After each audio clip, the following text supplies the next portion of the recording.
Bheanntraí níor chunda Chorcaí. Cuireadh túsanne le héisteacht phoiblí, maidin le hiartas conspóide go elim nó bradán I má Bheanntraí. Seo an dara thuair riamh tinal éisteacht phoiblí gan chinál seo faoi cheadúnas go elim éisc. An Roinn Mhór nó Seat Head a thugtar an gCorcaigh is Chorcaí don Nuacht I má Bheanntraí ina bhfuil an comhlacht Marine Harvest ag éirigh feirm nua bradán a chrathú. Fuair siad ceadúnas chuige sin bliain go leith ó hen, deir an grúpa áitiúil, save Bheanntraí Bay, go níon fheirm díomháil den túnscail Iascach áitiúil agus den timplacht Mheán an túnscadal ar aig.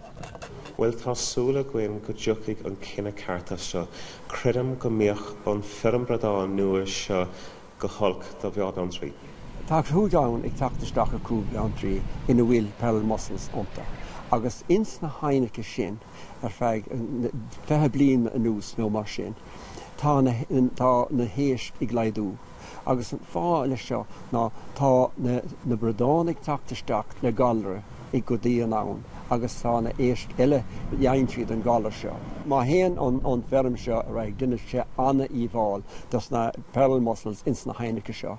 Tá is ag an síl go bhfuil tionchar ag míltugaí mara, míltugaí hagans aspins as na cíbháin.